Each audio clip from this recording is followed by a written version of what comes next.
Vivió hace 2000 años. Es el hombre más conocido del planeta. Pero, ¿cuánto sabemos de él? En el ciclo Misterios de la Fe, los misterios de Jesús.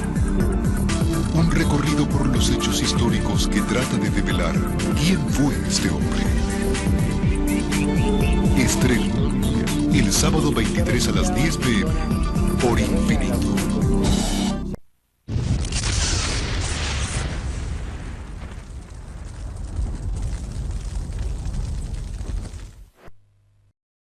Cuanto guarda relación con Jesús, provoca fascinación.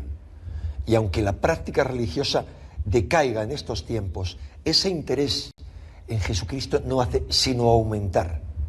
En mi opinión, ello obedece no solo a que Jesús sea la gran referencia espiritual de la cultura occidental, se debe sobre todo a que su figura mítica encuentra las más profundas resonancias en nuestro inconsciente colectivo y en nuestro propio espíritu, que son mucho más sabios que nuestra limitada razón. Este interés en Jesús lo demuestran, entre otras muchas cosas, el éxito de novelas muy dispares. Un éxito para el que los expertos literarios no encuentran explicación alguna. Pongamos dos ejemplos muy distintos. Caballo de Troya, de Juan José Benítez, que nos presenta a un Jesús muy próximo, que sin embargo se manifiesta como Hijo de Dios y hermano nuestro. O el Código da Vinci, de Dan Brown, que realiza polémicas revelaciones sobre la manipulación a la que habría sido sometida la figura de Jesús, y que incurre en el riesgo de que veamos a Jesús como un simple mortal. En este documental prosiguen las polémicas revelaciones sobre los orígenes del cristianismo que habíamos iniciado en los anteriores. Les propongo que lo examinen con mente crítica y corazón abierto. Estoy convencido de que el conocimiento y el debate deben ser bienvenidos tras siglos de oscurantismo y pueden reavivar nuestro espíritu y nuestra mente, adormecidas como están en medio de un mundo materialista y carente de reflexión profunda. Sabemos que los 4 evangelios fueron escritos mucho tiempo después de la muerte de Jesús y que el credo y los dogmas cristianos que hoy conocemos fueron definidos siglos más tarde. ¿Qué sabemos entonces de cierto sobre Jesús? ¿Quién fue realmente? ¿El Hijo único de Dios?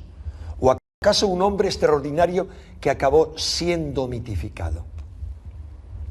Ahora estamos descubriendo que la versión de su historia y del significado de su misión en la tierra que hoy conocemos no coinciden con la que tenían sus primeros seguidores. Y que entre los cristianos primitivos existían concepciones mucho más variadas y divergentes que las que hoy separan a las diversas iglesias cristianas. Este documental es una búsqueda a través del mundo de los místicos y de los gnósticos.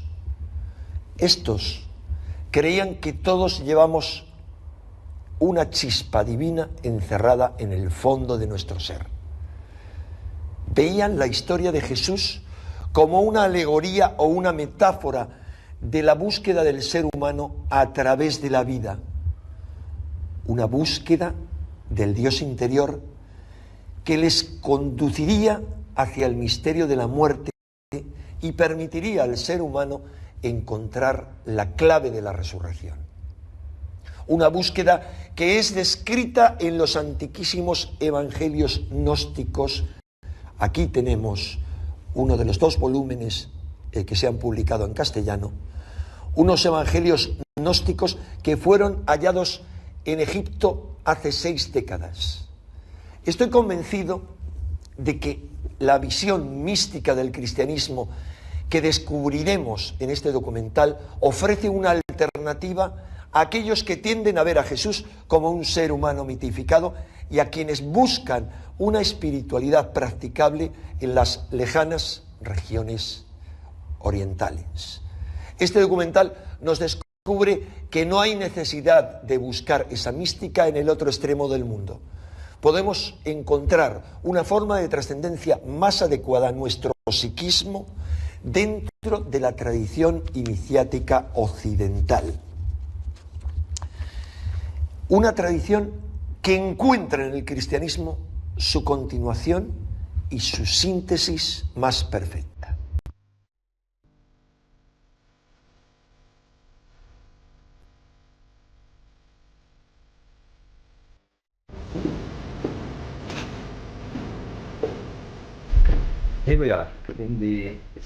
Estamos en el siglo II de la era cristiana.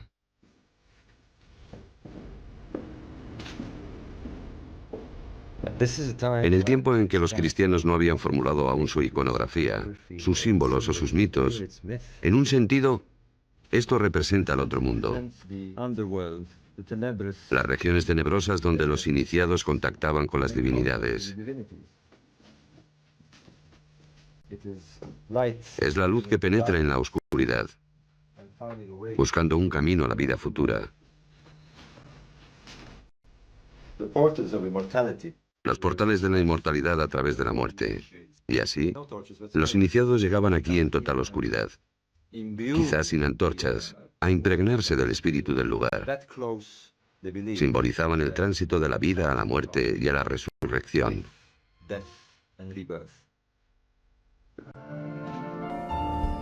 Entre la gente que venía aquí estaban los primeros cristianos. Todavía existía un vínculo entre los cultos mistéricos del antiguo Egipto y la religión gnóstica. Y vemos a los cristianos practicando los rituales de los egipcios.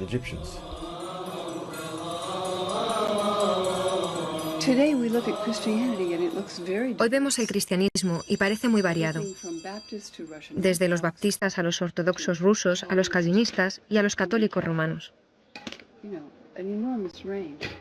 Pero en el siglo I la variedad era mayor aún, porque no existía el canon de las escrituras del Nuevo Testamento, ni un credo universal, ni tampoco una estructura específica. Lo que me fascina es que entonces el cristianismo era más plural de lo que es hoy.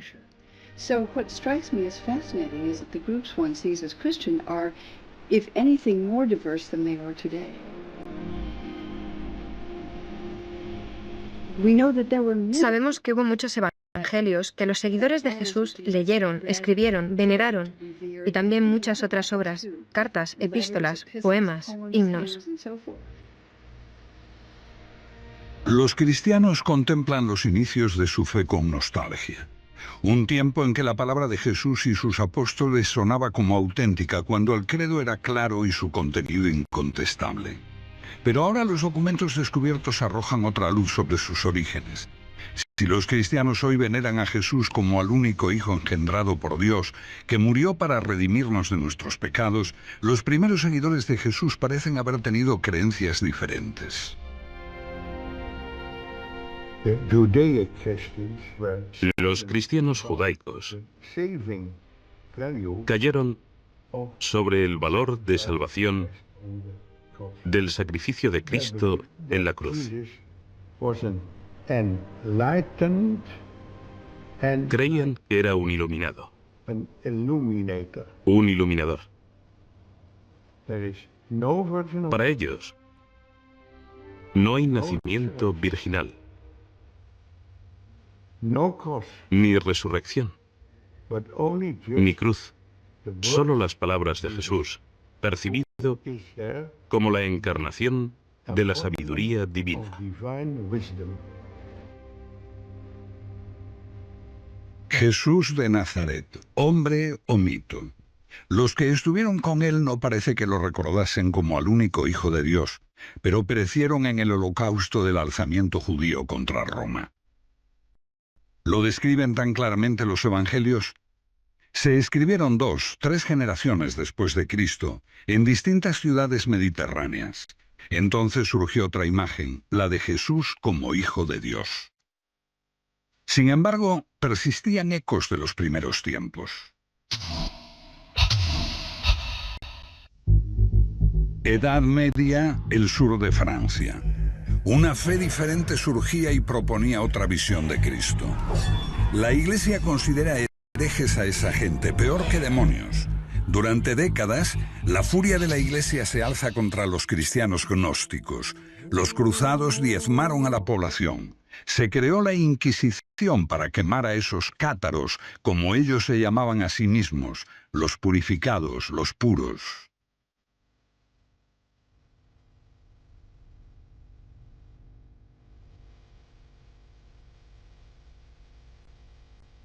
Después de muchos siglos, la gente empieza a recordar a esos cátaros y visita los lugares donde fueron martirizados.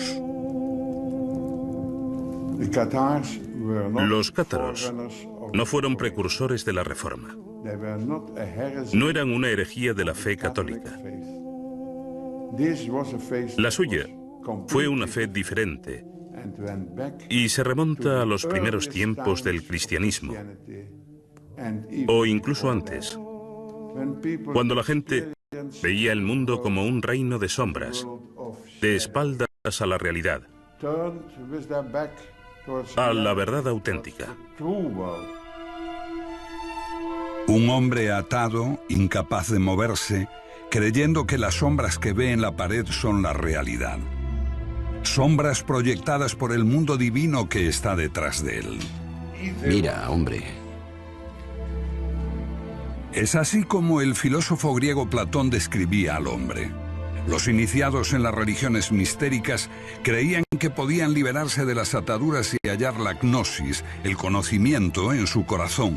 Un conocimiento secreto que transforma al hombre y lo hace consciente de la verdad, del mundo espiritual. Son los gnósticos. Los estudiosos creen que esa búsqueda también caracterizó al cristianismo primitivo, antes de que se escribieran nuestros evangelios. Hay ecos de eso en las palabras de Pablo, que habla de buscar a Cristo dentro de uno mismo, y también en otros documentos hallados hace casi 60 años en Nag Hammadi, Egipto. Los libros de Nag Hammadi son más importantes que los manuscritos del Mar Muerto, porque arrojan una nueva luz sobre el cristianismo, Jesús y Dios.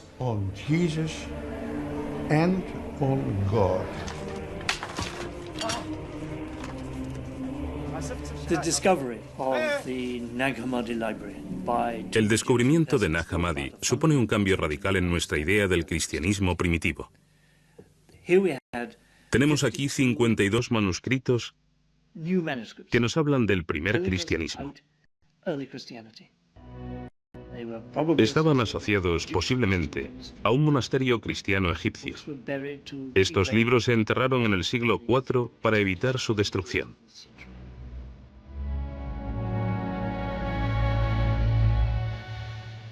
Nos dan abundante información. Es asombroso que los cristianos no se precipitasen a leer el Evangelio de Tomás y todos esos textos maravillosos.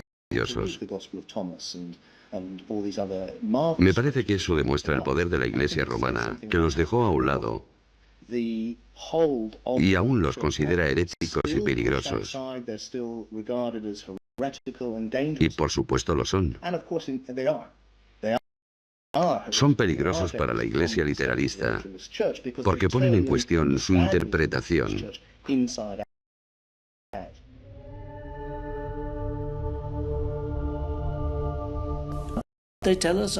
Nos hablan de las diversas formas en que la gente creía que se podía hallar la salvación.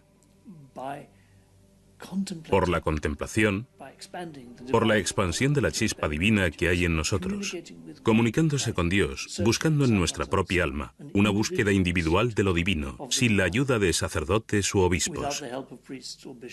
Suena atractivo. El gnosticismo es atractivo, sobre todo para la mente moderna. Porque promueve una religión para el individuo, no para la Iglesia. Creo que es lo que los humanos han buscado siempre, hallar la divinidad por sí mismos. Pero esto es una simplificación, porque se trata de algo mucho más complejo. En cierto modo, es como tomar un baño de espuma y que entre jabón en los ojos. Enceguece a la vez que limpia.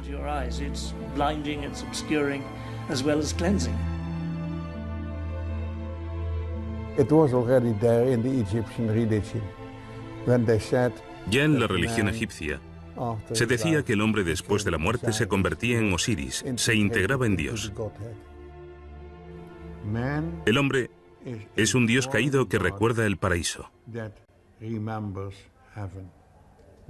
Este es el concepto de todos los misterios de la antigüedad, de Isis, de Mitra, de Adonis.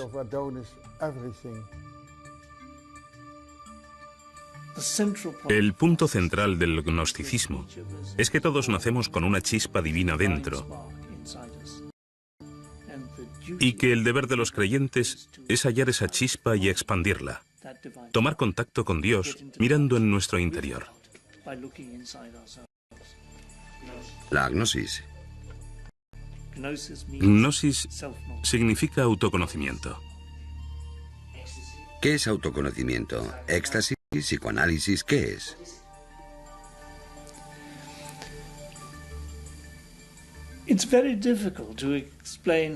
Es muy difícil explicar qué es el autoconocimiento y cómo se obtiene. No es como el psicoanálisis. No es una exploración intelectual del alma ni el éxtasis. Es la contemplación de uno mismo. A veces con la ayuda de un líder. Es la quietud, una sincera búsqueda individual.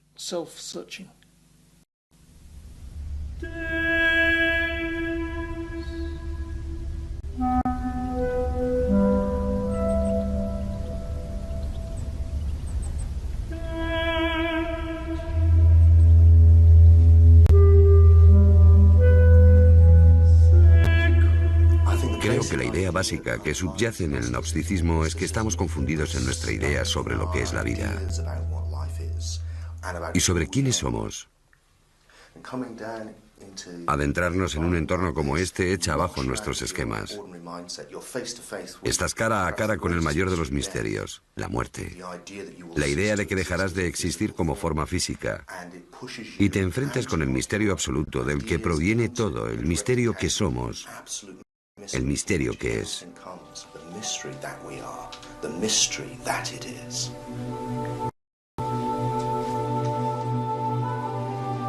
Pero ¿por qué buscarlo en la oscuridad de estos corredores? Creo que estimula la experiencia mística con la emoción de la oscuridad y los ecos de las cámaras. Todo eso conduce a un estado místico.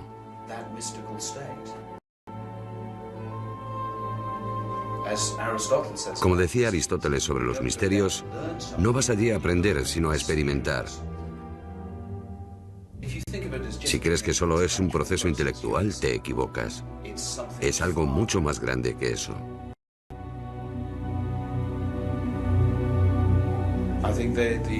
Creo que los antiguos habían comprendido que puedes aprender mucho, pero no tener un real conocimiento de ti mismo.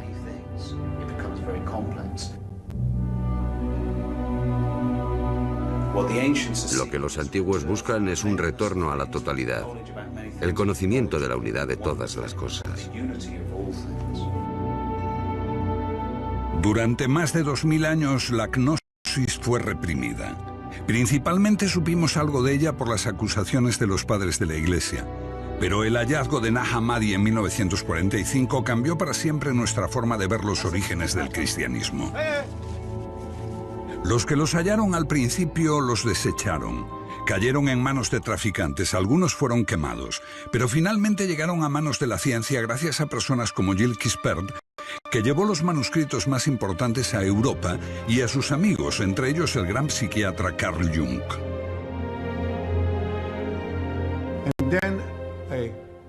Entonces me fui a Egipto, a El Cairo.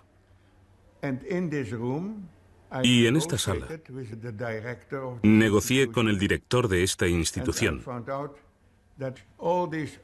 y descubrí que esos códices no serían publicados si este Códex de Jung no volvía al Museo Copto de El Cairo. Ahora acumulan polvo en una pequeña sala, abiertos quizá una vez cada 10 años y solo en presencia de un funcionario del museo, la policía secreta y un juez. Quispel es bien recibido. Todos los manuscritos de Nag Hammadi se publicaron cuando devolvió el más preciado, el Evangelio de Tomás, con las palabras de Jesús.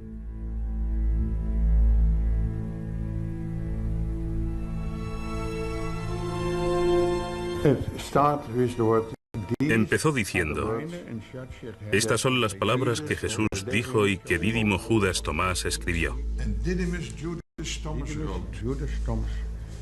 Y él dijo: quien descubre el sentido de estas palabras no conocerá la muerte. ¿Quién es Dídimo Tomás? Dídimo Judas Tomás significa Judas el mellizo o el gemelo. Fue uno de los hermanos de Jesús. La tradición de la Iglesia posterior transformó a Tomás en el apóstol que no creía que Jesús había resucitado.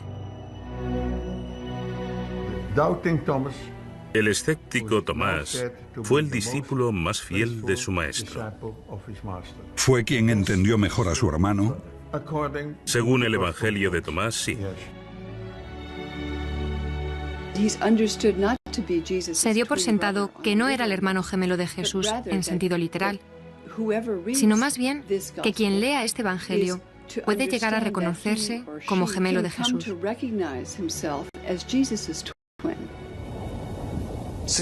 Dado que se ha dicho que eres mi gemelo y auténtico compañero, examínate a ti mismo.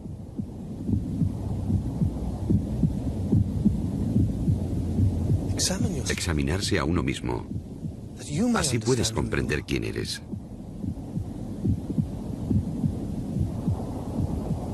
Y serás llamado, porque el que no se conoce a sí mismo nada sabe. Pero el que se conoce llega simultáneamente a la profundidad de todo. Lo que tienes dentro te salvará. You have within you will save you if you bring it forth from yourselves. Creo que Tomás se interpreta simbólicamente, que todo el que viene a ver a Jesús viene a verse a sí mismo como el gemelo de Jesús, el que es creado a imagen de Dios, como Él lo fue. ¿Qué dice el Evangelio de Tomás? Bueno, el Evangelio de Tomás es una colección de dichos que prometen revelar algo. Lo que el oído no puede oír, lo que el ojo no puede ver, lo que ninguna mano ha tocado y lo que nunca se le ocurrió a ninguna mente humana. Bueno, eso eres tú. Tú eres lo que no puedes oír ni ver, tu esencia, el conocimiento mismo. Y creo que esta es la clave si quieres entender qué es el cristianismo y qué es el paganismo. Un viaje de autoconocimiento. Este era el gran precepto que el dios Apolo dio a los paganos en el oráculo de Delfos. Buscar la gnosis, el autoconocimiento, conocerse a uno mismo. Y lo mismo sucede con los cristianos. Lo que busca es la parte de ti que no puede morir. No es que se te vaya a dar algo que no tengas ya, es descubrir que ya eres inmortal. Porque tu esencia no es el cuerpo. Si descubres lo que realmente eres, descubres lo divino. Descubres a Dios dentro de ti. Parece ser un cuerpo, pero eres conciencia. Y esa conciencia da testimonio del nacimiento, de la muerte porque todos los gnósticos, incluidos los gnósticos cristianos, creían en la reencarnación, y este proceso era un poco como despertar e irse a dormir. Estabas en un ciclo de cuerpos diferentes, yendo y viniendo, pero no eras el cuerpo. Eras conciencia que da testimonio de esto, de modo que jamás naciste y posiblemente no podrás morir. Todas las cosas separadas son expresión de una misma cosa. Así, todos los seres humanos son imágenes. Ellos usan la palabra eidolon, de un demonio o espíritu. ¿Un reflejo de lo divino? No tanto un reflejo, sino la forma en que lo divino se hace consciente de sí mismo. Para el Padre, ellos emplean el término la deslumbrante oscuridad. ¿Te imaginas la luz sin nada que reflejar? Es lo oscuro. Entonces, la luz en sí misma es oscura. Y usan el término brillante oscuridad. Potencialidad pura, solo luz. Solo conciencia, sin nada de lo que ser conscientes. Cuando eso crea algo por sí mismo para ser consciente, o como la luz, algo para reflejar, el universo cobra existencia. Esta conciencia de Dios se expresa a sí misma en todos los seres. Así que todos nosotros somos imágenes o eidolons de la conciencia universal que es todo, que es Dios. El mito cristiano tal como lo conocemos marca un profundo abismo entre el hombre y Dios. Dios es Dios, nosotros simples mortales. El Evangelio de Tomás tiene un mensaje muy distinto. Habla de Jesús como el Hijo de Dios y habla de los otros humanos, como de los niños de Dios que no son conscientes de haber sido creados a imagen de Dios. La luz divina que se creó antes de que el universo se creara, cuando Dios dijo, hágase la luz, la humanidad fue hecha imagen de esa luz. Y en el Evangelio de Tomás, Jesús habla como una voz desde la luz. Yo soy la luz que está por encima de todo. Yo soy el todo.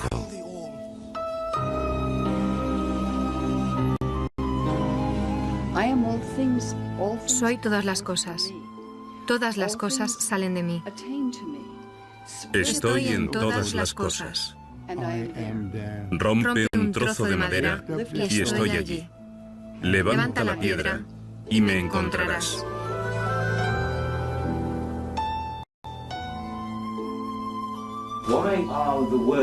¿Por qué las palabras del Evangelio de Tomás, busca bajo una piedra y me encontrarás, son tan peligrosas para la Iglesia? Porque es panteísmo. Sugiere que la divinidad está en todas partes y en todas las cosas. Lo que ocurre con el triunfo del cristianismo es que se traduce en la creación de una iglesia. Para llegar a Dios, tienes que hacerlo a través del obispo. Si quieres construir una iglesia, tienes que decir que la salvación solo es posible mediante, desde y a través de la iglesia. Y el representante de Dios en la tierra es el Papa. Esa es la única vía, mientras que para los agnósticos se trata solo de ti, tú puedes hacerlo.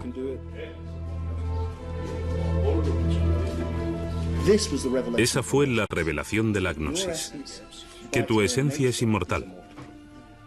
No tenías que ganártelo siendo un buen chico, obedeciendo las normas. Por eso los gnósticos son bastante anarquistas, son librepensadores, libertinos, no obedecen reglas. Y por supuesto, su gran héroe Jesús es descrito en sus relatos como un libertino que se relaciona con prostitutas y gente poco respetable. Él rompe las normas, no respeta el sábado y ataca a las autoridades religiosas. Es un clásico carácter gnóstico. Ellos eran así. Porque para ellos no hay que obedecer las reglas. Para ellos se trata de descubrirse a sí mismos, lo que eres de verdad. En el Evangelio de Tomás el mensaje es más importante que el mensajero. Es anterior a los 4 evangelios. como ocurre con un hombre considerado como fundador de la fe cristiana, pero que se empieza a ver con una luz diferente, Pablo. Pablo es gnóstico, habla del Cristo interior. Habla de la inmortalidad, como las escuelas mistéricas, porque Pablo existe antes de la historia literal.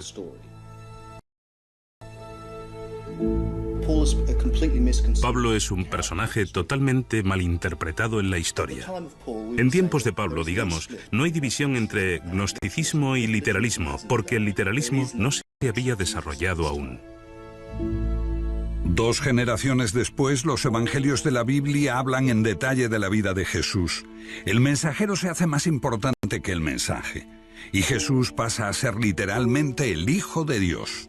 Pero antes de eso, Pablo, a pesar de posteriores adaptaciones e inserciones, nos habla todavía de Jesús como de un misterio, una metáfora, una voz interior.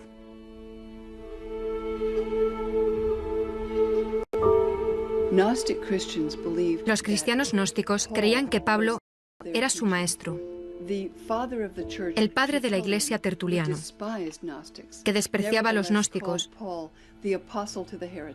Llamaba a Pablo el apóstol de los herejes, porque los herejes, pensaban, amaban a Pablo, citan a Pablo, apoyan a Pablo, porque su enseñanza es muy misteriosa y a veces muy profunda. Si es así, el pensamiento de Pablo coincide con la mayor parte de las ideas elaboradas aquí. Quizá la ciudad más grande de la antigüedad, en la encrucijada de Asia, África y Europa, la ciudad de Alejandría. Alejandría en ese tiempo, la segunda ciudad del occidente. Allí se originó el gnosticismo. Allí vivían los egipcios, los griegos, y había más judíos en Alejandría que en Judea y Galilea en aquella época.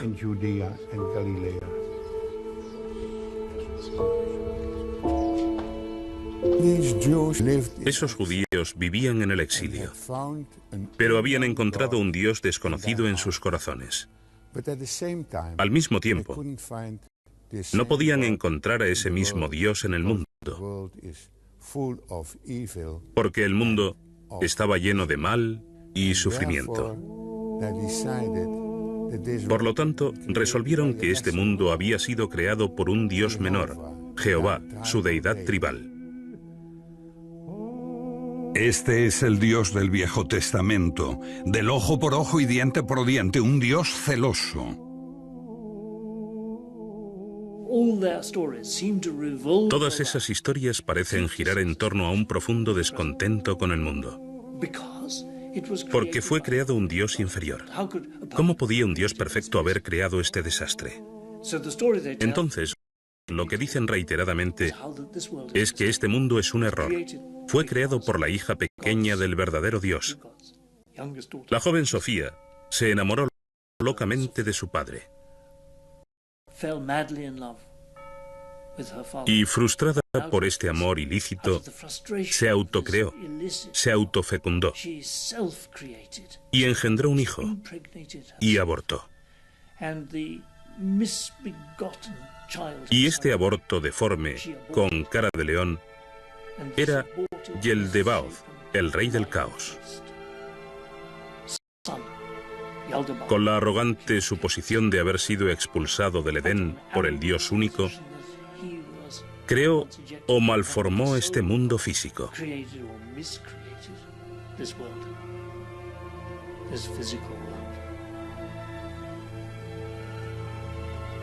Entonces, este mundo es el fruto de una pasión ilícita y fue creado por Yeldebaoth, al que los judíos veneraban como el auténtico Dios.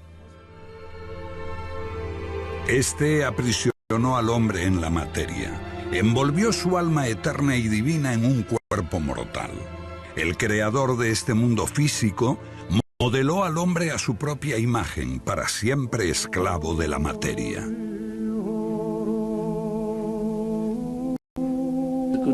Y el buen Dios, el verdadero, lleno de misericordia, envió a Jesús para redimir a la humanidad de Yeldebaoth.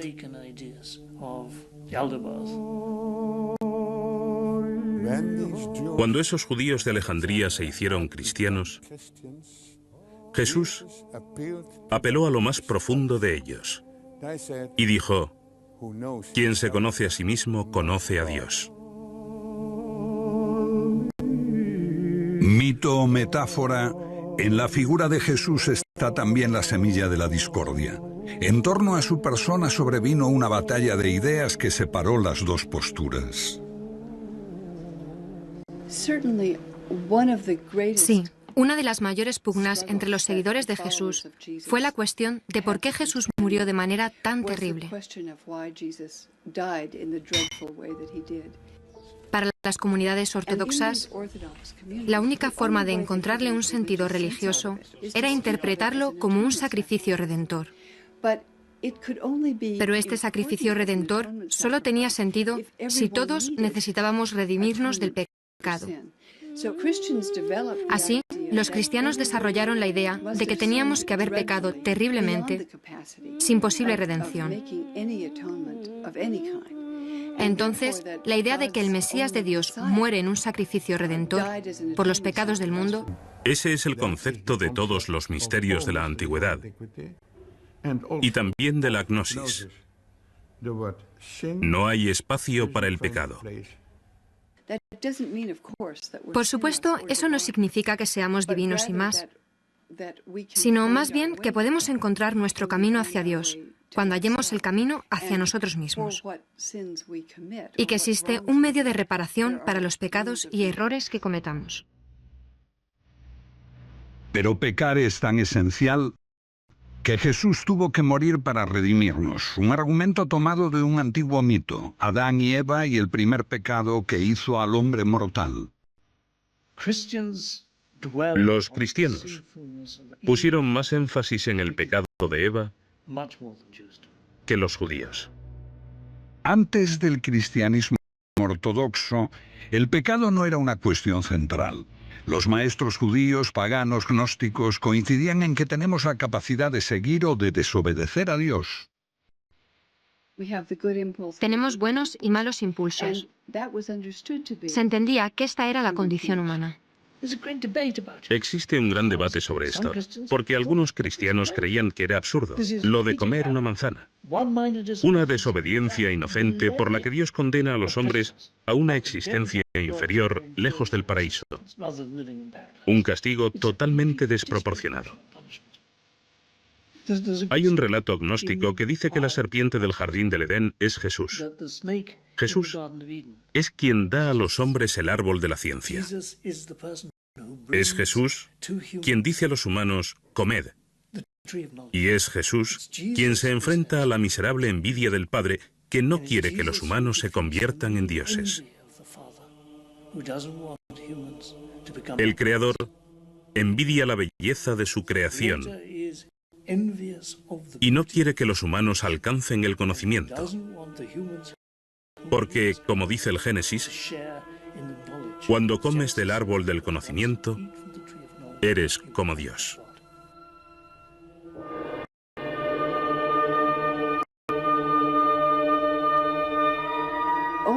La idea cristiana de que el pecado es inherente a los humanos, la idea del pecado original, la desarrolla especialmente San Agustín en el siglo IV y se canoniza como enseñanza ortodoxa cristiana a partir del siglo IV.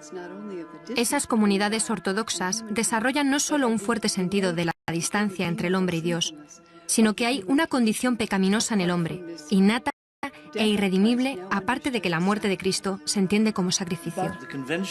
Así, el cristianismo convencional, el cristianismo canónico, que se desarrolla en el siglo II, fue muy debatido. Algunos cristianos, por ejemplo, creían que Jesús era una figura divina y opinaban que era impropio que hubiese sufrido en la cruz. Y contaban cuentos para justificar sus creencias, como que cuando Jesús fue llevado al Gólgota después de ser flagelado, y era obvio que estaba débil, los soldados hicieron que Simón Cireneo cargase la cruz. Y entonces Jesús, viendo la oportunidad perfecta, se intercambió con Simón.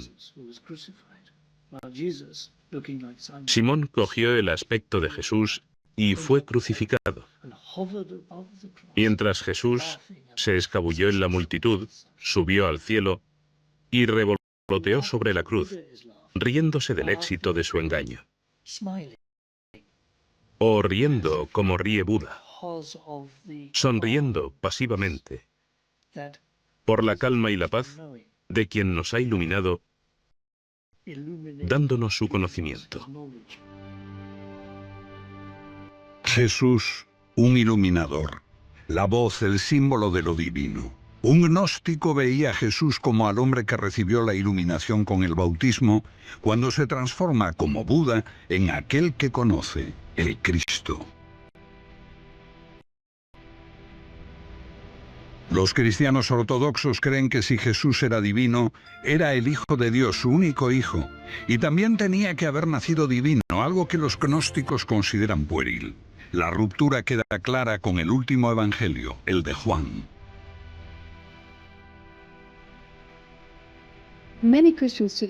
Muchos cristianos pensarán hoy, desde luego, el cristianismo dice que Jesús es el Hijo de Dios. Pero esto no es lo que vemos en Mateo, Marcos o Lucas. Encuentras que Jesús es el Mesías de Dios, el que enseña el camino de la rectitud. Se podía ser un judío muy devoto y seguir a Jesús en eso.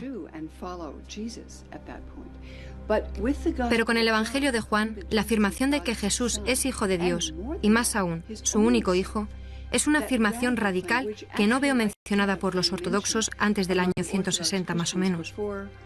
Pero esta idea se convierte en la lente a través de la cual los cristianos leen los evangelios.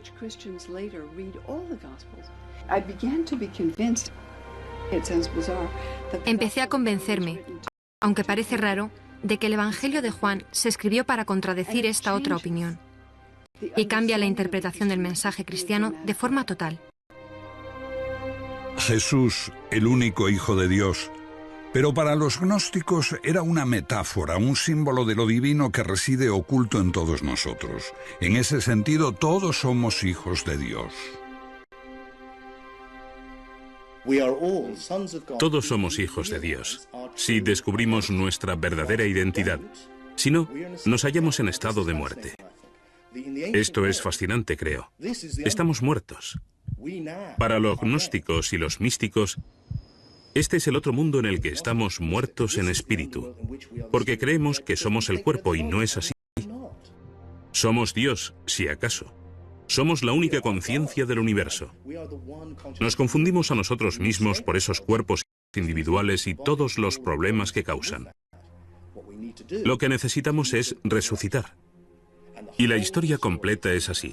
Necesitamos morir por la identidad del cuerpo, que es el centro de la cuestión. Y necesitamos resucitar a nuestra verdadera identidad, que es el Hijo de Dios, que es el Cristo, la conciencia del Padre. Entonces todos somos Cristo, y todos necesitamos resucitar, y cuando lo hagamos el Cristo resucitará. En ese sentido, el mito, la historia completa de la crucifixión de Cristo y la resurrección, ¿es un modelo para todos y cada uno de nosotros? Sí, precisamente. Es un modelo que se encarna en la iniciación. Con los literalistas cristianos esto pronto se convierte más bien en una idea macabra, que al final de los tiempos resucitarás con tu cuerpo y serás de nuevo un cuerpo físico. Porque es lo que creen que le pasó a Jesús. Vino en cuerpo físico y murió literalmente, y eso es exactamente lo que te pasará a ti, o al menos te pasará si comprendiste el mensaje cristiano. Los gnósticos, desde luego, dicen todo lo contrario. Si no comprendes el mensaje, regresarás en un cuerpo por la reencarnación. Si lo comprendes, te darás cuenta de que no eres un cuerpo, que eres el Cristo, uno con Dios, y no será ya necesario este ciclo de reencarnaciones. Casi una fe diferente, un enfoque opuesto. ¿Cuál fue primero? ¿Cuál fue el origen? Tenemos al literalista cristiano Policarpo, y unas décadas después a mediados del siglo II, tenemos a Tertuliano diciendo que los seguidores de los gnósticos llenan el universo. Así te haces la idea de que esta iglesia literalista existía desde los apóstoles y que los gnósticos fueron una desviación muy posterior. Lo que estamos sugiriendo es que en realidad es totalmente al revés. Los gnósticos se propagaron en el siglo I y II y fueron machacados por una iglesia literalista que entonces comenzaba su andadura. La ortodoxia, como la conocemos, surgió después del gnosticismo y en gran medida fue una reacción al mismo. El cristianismo se define por aquello que se le opone. Por oposición al gnosticismo, gradualmente fue defendiendo sus propios términos. A partir de una gran variedad de evangelios y unas 7 u 8 generaciones después de Jesús, los padres de la primera iglesia ortodoxa empezaron a escoger unos pocos textos que conformarían el Nuevo Testamento y definirían el credo. Creo que la amenaza de persecución obligó a los líderes cristianos a buscar unas enseñanzas básicas en las que todos estuviesen de acuerdo.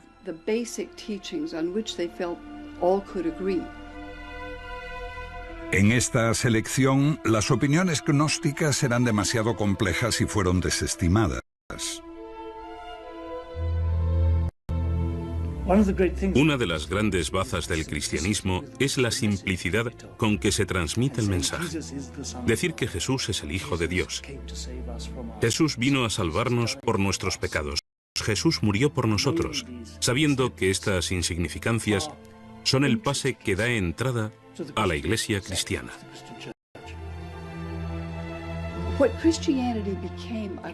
El cristianismo se convirtió, diría yo, en una religión para tontos. Una forma simplificada del mensaje cristiano, que se podía entender en África, en Italia y en el mundo entero.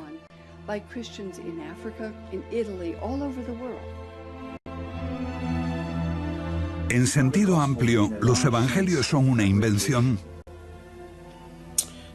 Creo que es un error verlos como una invención, pero se prestan a interpretaciones ambivalentes. Por ejemplo, Pablo dice hablar de dos formas al mismo tiempo.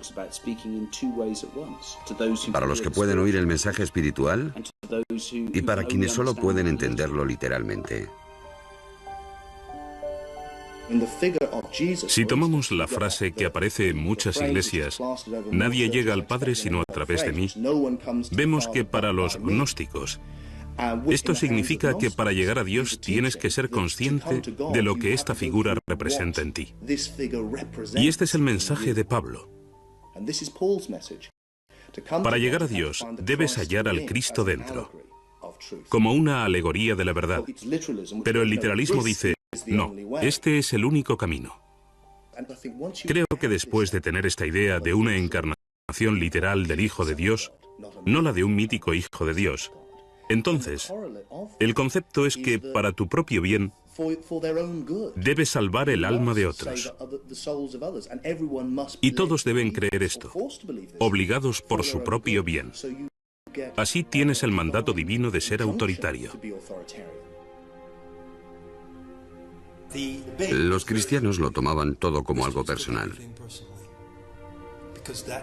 Pero cuando personalizas a la divinidad, la cargas con toda la ira, críticas, resentimiento y agresividad que existe en la personalidad humana.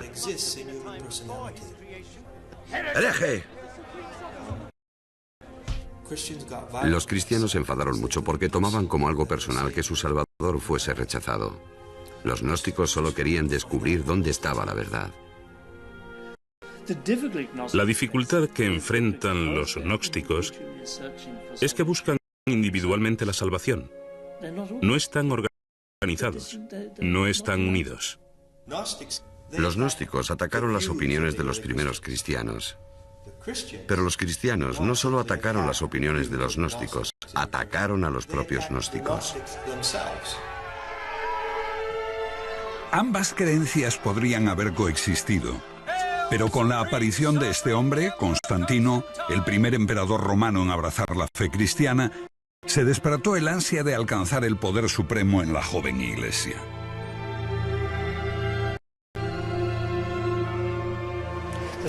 La historia dice que Constantino tuvo una visión, un sueño, donde veía la señal de la cruz en el cielo, y se convenció de que si se hacía cristiano y utilizaba este emblema, ganaría la batalla contra su rival pagano.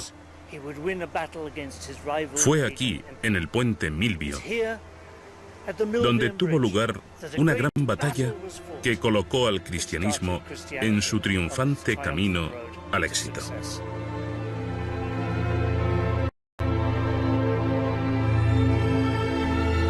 En el Concilio de Nicea, año 324, Constantino establece todas las diferencias respecto al credo. Compañeros ministros, creemos en un Señor, Jesucristo, el Hijo de Dios, un Dios de Dios. 3 siglos después de su muerte, Jesús es proclamado Hijo de Dios por decreto imperial, y se prohíbe cualquier otra opinión.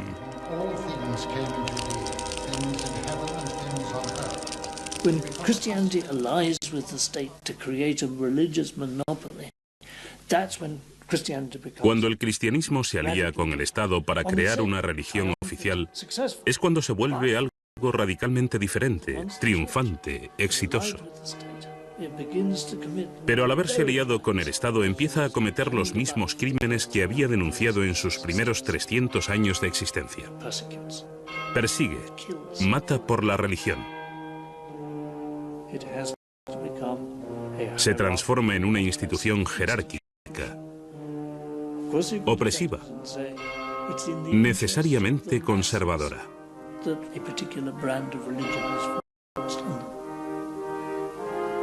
But it's not my fantasy, my imagination of how religion best proceeds. Es interesante Constantino. Cuando Constantino se convierte, uno de sus primeros actos es hacerle a las iglesias de Roma grandes regalos de plata y oro. 12 estatuas de tamaño natural de los apóstoles y 2 estatuas de plata de Jesús en tamaño natural. Así, 20 años después de su conversión, las iglesias de Roma parecen templos paganos, y esto es solo una muestra de la riqueza que obtiene la Iglesia en el siglo IV. La alianza con el Estado significa riqueza para la Iglesia, riqueza para los obispos, riqueza para el Papa de Roma. ¿Es corrupta la Iglesia? Sí. ¿Conserva un sentido de sus orígenes, el sentido de la importancia de la pobreza? Sí. Entonces la Iglesia se divide entre la pobreza y la abstinencia de los monjes y la riqueza de los obispos. Pero aún así, los obispos conservan un sentido de recuerdo de la caridad, de la virtud, lo mejor de ellos. Esto siempre desgarra, hay siempre esta tensión interior. Jesús jamás fundó una iglesia. No dejó instrucciones para una iglesia. Es una invención posterior, diseñada para reforzar el poder de la Iglesia católica. Es inconcebible que Jesús, un simple hombre de Galilea, pretendiese fundar una iglesia universal. ¿Piensa que Jesús dio alguna autoridad a Pedro? Otra vez, esas leyendas son invenciones. Como la donación de Constantino. La donación de Constantino es una farsa. Había un documento que la Iglesia en la Edad Media afirmaba que era un contrato escrito por Constantino en su lecho de muerte. Aquí os doy el imperio para que lo custodiéis. Entonces, cuando este se reveló como una falsificación, se inició la Reforma Protestante. De algún modo, todo lo que hemos hecho es escuchar a los perdedores. Fueron destruidos en el siglo IV. Hemos retrocedido y dijimos, solo porque perdieron esa batalla, solo porque la Iglesia romana, con sus ideas de un Jesús histórico y una religión literalista, tomó el mando, no quiere decir que su versión de los hechos sea la verdadera.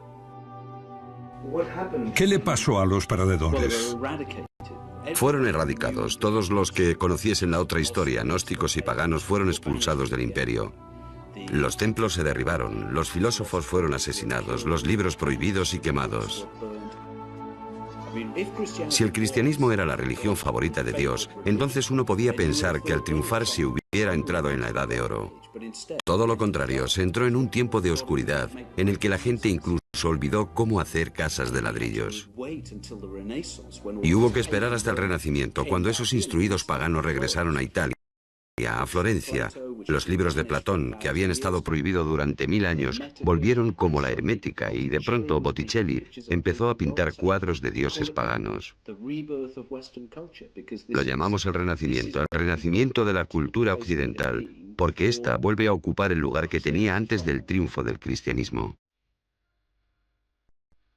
La creencia en la historia de Jesús era originalmente solo el primer paso en la espiritualidad cristiana, el misterio exterior. El significado debía explicarlo un maestro iluminado cuando se estuviese maduro espiritualmente. Una comprensión mística de Dios más allá del simple dogma. Aunque había muchos grandes místicos cristianos en los últimos siglos que intuitivamente vieron este nivel simbólico más profundo, como cultura hemos conservado solo los misterios exteriores. Creo que conservamos la forma, pero hemos perdido el significado. Mientras las iglesias se vacían, la gente busca por todas partes. A veces tan lejos como el otro extremo del mundo, sin darse cuenta de que una antigua tradición que buscaba lo mismo yace en lo profundo de nuestro pasado.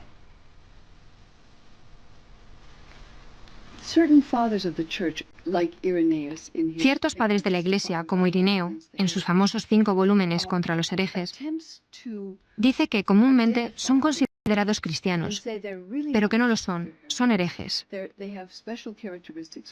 Y tienen características especiales. Primero de todo, aman leer e interpretar las Escrituras. Segundo, buscan guiándose por su propia intuición.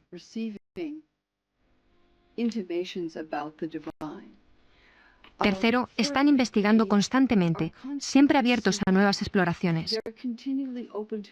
Uno podría haber dicho lo mismo de quienes ahora integran la corriente de la nueva era. Indudablemente, se espera que los filósofos investiguen e indaguen. Preguntando, uno encuentra una tradición desarraigada, interrumpida por muchos siglos, complicada, a veces confusa. Todo esto parece un poco difícil de entender para un hombre moderno. Querido amigo, no hay atajos a la agnosis y ningún nirvana instantáneo. Me hizo reír con esto el anciano caballero, porque tiene razón, por supuesto.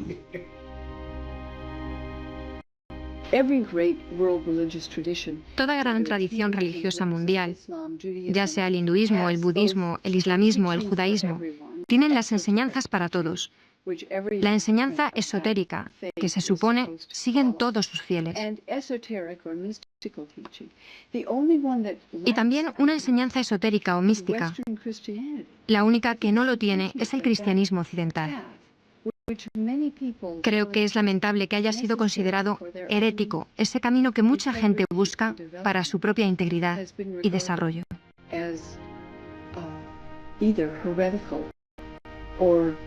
A path leading nowhere.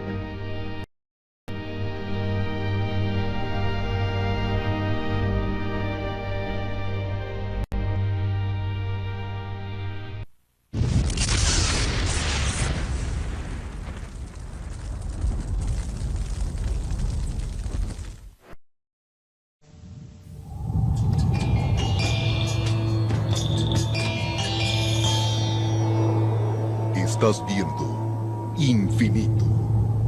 Abre tu mente.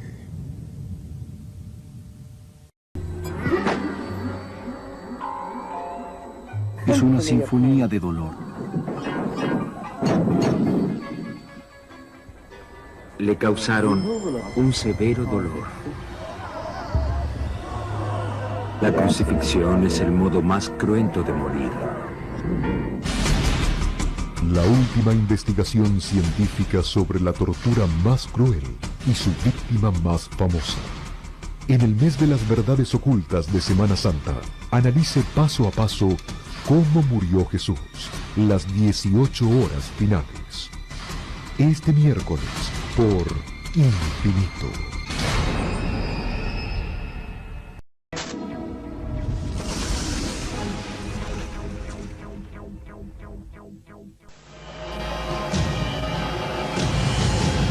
Cada minuto, de cada hora, de cada día, ocurren eventos inexplicables. Incidentes, fenómenos, encuentros, ritos, experimentos. Cada día, cada hora, cada minuto, cada 60 segundos, se revela una vida llena de misterios. Ahora un canal trata de dar luz a todo. Un canal que indaga los misterios del universo. Un canal que se aventura en territorios desconocidos. Un canal que explora las preguntas que definen nuestra existencia. ¿Estamos solos en el universo? ¿Existe la vida después de la muerte? ¿Quién construyó las pirámides? ¿Se puede predecir el futuro? ¿Podemos mover objetos con nuestra mente? ¿Existe el infierno? ¿Se acabará el mundo en el año 2000? ¿Es la historia una gran mentira? Para cada pregunta hay una respuesta, pero ¿hasta dónde estamos dispuestos a llegar para encontrar la verdad?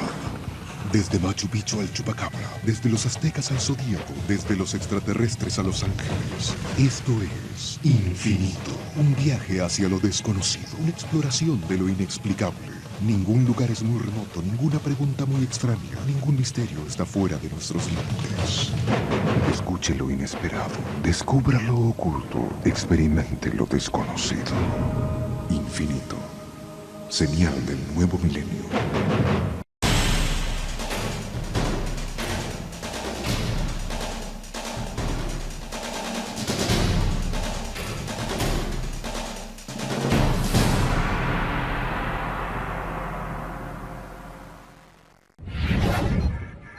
Infinito. Abre tu mente.